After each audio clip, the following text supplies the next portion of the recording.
hope you guys, first and foremost, have a great time. Secondly, I'd like to stress that I hope you guys learn something. Important to being here is that none of us, no matter how long we played, we always can learn something. And with that, just tell you a little story about how everything has come for me. And I've had a reputation of working hard. But I've also been at the right place at the right time for most of my career, whether it be college, high school, Little League, after college, being part of the World Series. Been at the right place at the right time. But if it wasn't for one thing that in my career, running across a guy named by Jimmy Williams, I might not be standing here. What Jimmy did is Jimmy saw something in me as a player. He saw that I was a baseball player in his eyes. One day we were out in Yankee Stadium, and I was out for early BP, and he comes up to me, he goes, "Son," he goes, "you're going to be a baseball player." He goes, "You are a baseball player." And for me, that meant the world to me, because all I knew to do was to work hard and to keep working, keep going.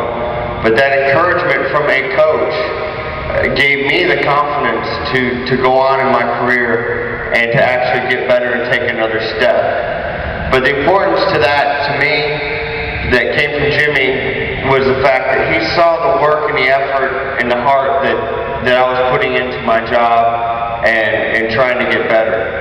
And that little bit allowed me to be at the right place at the right time with this organization. But without his vision of what he saw in me, it wouldn't allow any of it to happen. I don't want to take up a ton of your time. We can sit here and talk baseball all day. Hopefully we can get to some questions. But don't forget two things. One, you have to take care of your school. You don't take care of your school, it's gonna hamper things later in life. I learned something from Nomar Garcia-Parra years ago. We went to college together. He spoke at Georgia Tech one year. And it has always stuck with me ever since. That there come a point that God or whomever is going to take away baseball from us. He said, but our education they can never take away. I'm fortunate enough to have mine and be graduated from college. But if you guys don't take care of your education now and take your school seriously, as much as fun as you have playing ball and doing other things, you have to take your school seriously. And enjoy yourself here and learn, because we can never learn enough in what we do. Here's Paul. One of the questions I want to ask Jason, throughout his major league career, he's had a lot of teammates, and played on some great teams. What to you makes a great teammate? And what are some things that you try to do to be a good teammate, especially as captain of the team, as far as a role model to some of the younger players and even to older players on your team? I'll take the part as captain. As captain's a little different. It's really no different than being a teammate. For me, it just so happens that I believe my position happens to, you have to lead a lot by example. You can't take your bats on the field.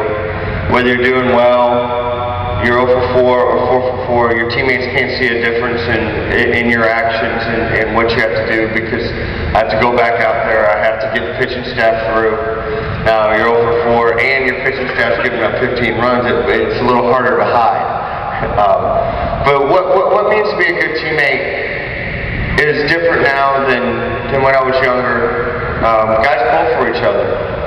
Guys they work towards one goal of trying to win a baseball game, but they have fun at it. As I've gotten older, the better guys communicate and becomes very good teammates. Phenomenal teammate and now a coach, Gabe Kaplan. He exemplified, the guy wanted to play every single day. He wanted to be a starter. He had to accept the role of playing once every 10 days. He'd have to go into the game in the 8th inning when we're getting killed or beating somebody bad. But never said a word. Always there supporting, watching the game, seeing how he can help his teammates. He always hustles. Always worked hard. Always there early. Always there late. Not necessarily being there early and late, but but getting things done. A guy like that is in top physical condition all the time. Never has an excuse of something can be taken away from what his abilities do on the field. So all the little things are taken care of, and he's a great support system. And that's why guys now that he's managing love playing for him. Especially our younger players, especially in Little League. Everybody wants to pitch, or everybody wants to play short, and we see that a lot. Everybody, wants to get on the mound or play short. Were you always a catcher? When you were younger, did you play other positions? And talk a little bit about the importance of playing them all when you're younger. I actually played everywhere. I never became a full-time catcher until I went to college, and still then, since then I've done nothing but catch. But high school, little league on through. I played infield. I learned how to play third. I played third in high school. I played outfield. I pitched. For me, that was more valuable than catching my whole life. I probably wouldn't be standing here, be wheeling myself in. But learn different positions. Learn the intricacies of playing other positions and how they can be, or how each one's different. I also learned how to have fun. It wasn't locked into made to play one position, and it's helped me in being a catcher now. Is understanding what it takes to play those other positions, and it's so much fun. Enjoy it. Learn as much as you can, but don't just make yourself into one